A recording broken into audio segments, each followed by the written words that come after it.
Ebanghelyo ng gisgot kini sa ang Ginoo sa duha ka mga labing importanteng sugo, ang paghigugma sa Dios o paghigugma sa atong isikatawo. Duha kini ka mga sugo nga dili gyud buwagon. No, to great inseparable commandments. O ang kining sugo lahi kini sa sugyot or panahom, no? A command or an order is different from a suggestion or an opinion. Kaya magisgot nga tag sugo, kinahanglan gyud nga atong buhaton, atong tumanon. Kay ato ganing supakon ang sugo, anha mo gawas ang sala.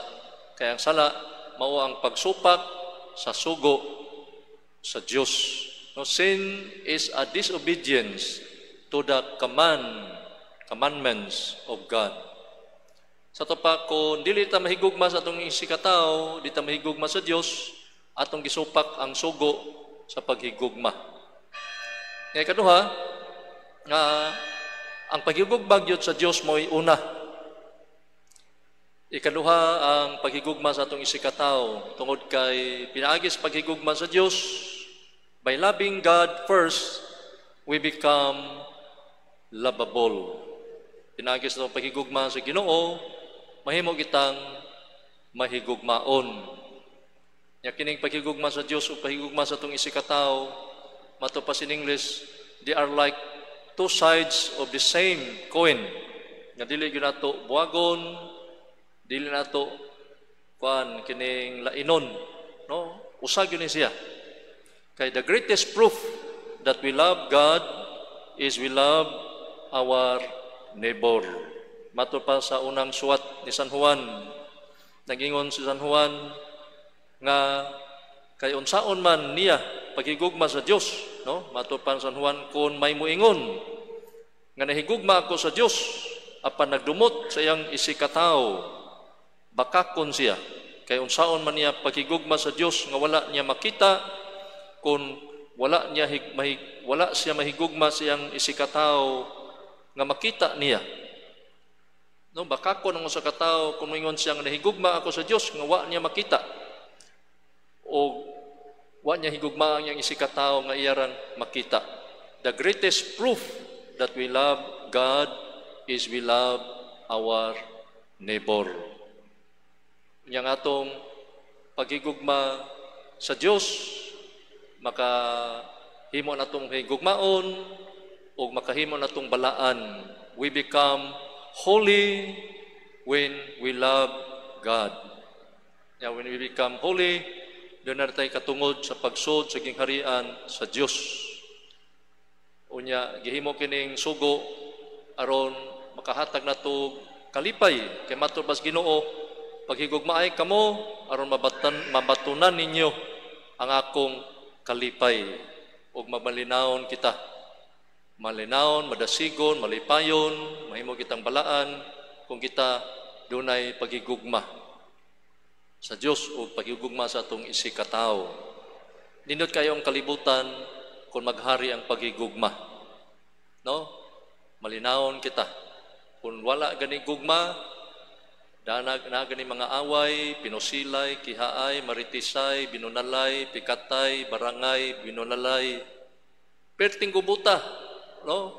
Ang atong kalibutan, perting gubuta, atong pamilya, atong katilingban, way kalipay, way kalinaw.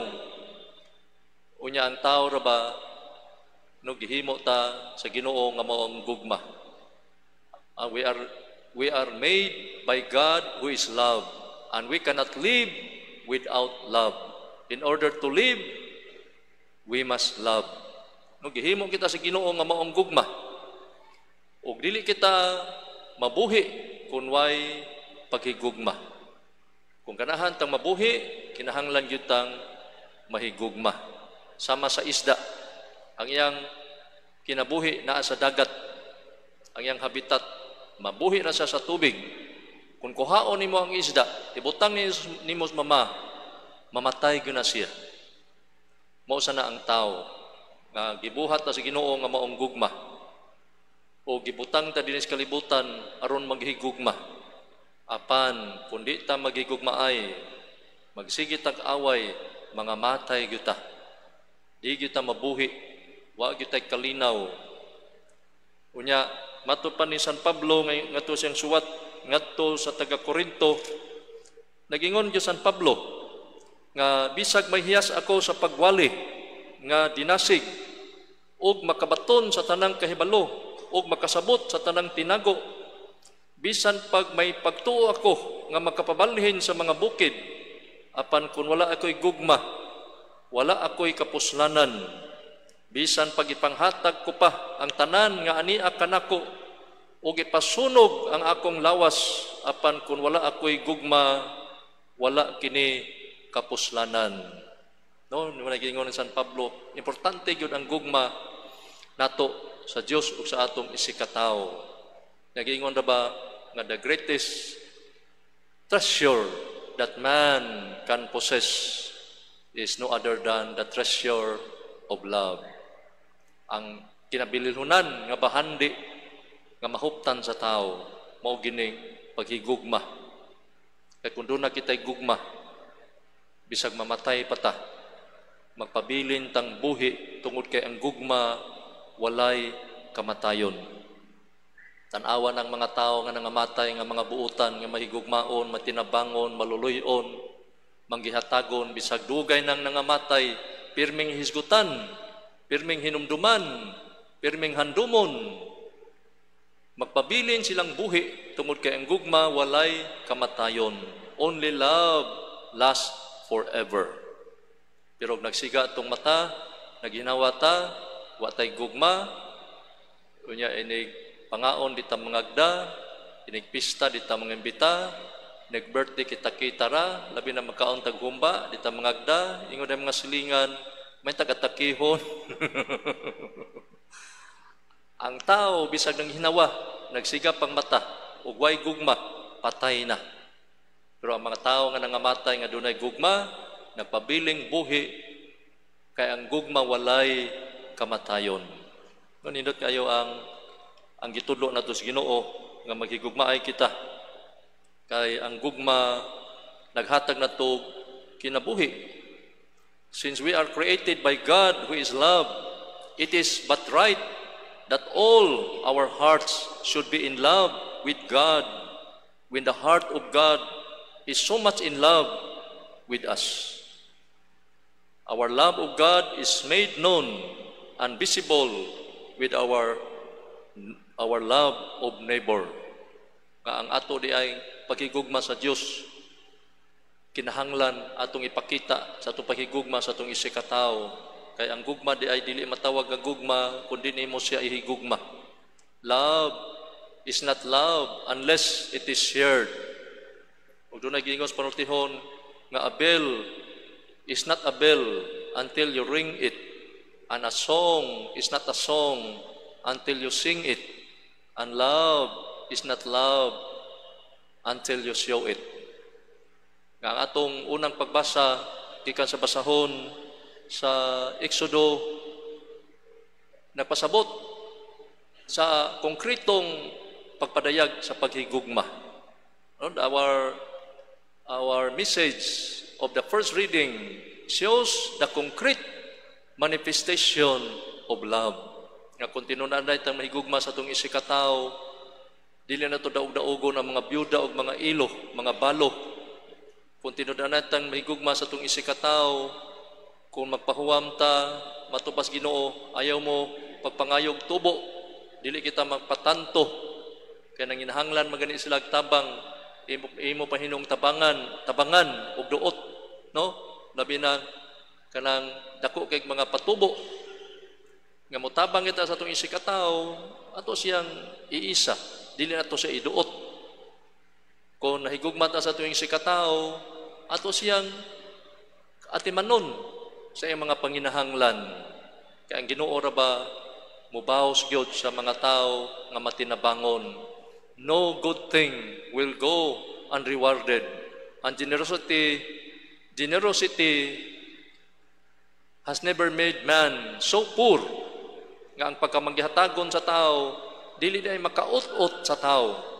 The more you give, the more you receive. The more you show your love to others, the more we are loved by God. Ato pakpakan ang Ginoo, no? Kay siya nagtulo nato unsa ka importante ang paghigugma sa Ginoo ug sa atong isikatawo. Madili ginato buwagon. Unya dunay mga tao nga ang ilang paghigugma ang Dios ra. Nga igo sila mag-ampo sa simbahan, luhod, tambong sa misa, unya nigabot sila, dili manghilabot silingan, pero dili sad manghilabot sa mga pinahanglan sa uban. Sayop sa ni siya. One-sided love ra ni siya. Ang Ginoo ray ang gihigugma. Ang tinud-anay nahigugma sa Dios, nahigugma sa sayang sikataw. Kay matud pa ni late Cardinal Vidal, no, atong talahuron pinangga nga Cardinal Vidal, ningon siya, a real prayerful man is not a man who is full of prayers, but he is a man who can translate his prayers into good action. Ang tinud-anay dayong tao nga maampuon, mahigugmaon sa Ginoo, kung makahubad siya sa iyang mga pag-ampo ngadto sa iyang mga binuhatan.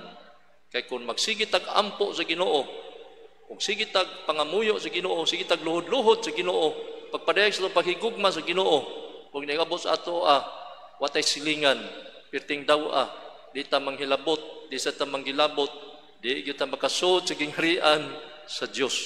Kaya atong gugma wala mapakita diha sa atong isikataw. Ang tinud-anay ding gugma nga makapahimo sa Ginoo kun naa gyud duha nga nahigugma kita sa Dios ug nahigugma kita sa atong isikataw. Kay kun ato ning buhaton, dili kita halayo sa gingharian sa Dios. Kay mahimo kitang balaan, mahimo kitang manununod sa gingharian sa Dios. Kay pinaagi niini atong natuman ang iyang sugo sa paghigugma. Busa ang giingon sa panultihon, no, nga if a doctor can save our life, and a lawyer can defend our life, and a policeman can give us a peaceful life, but only love can give us a beautiful, wonderful, meaningful life. Busa manindog kitang tanan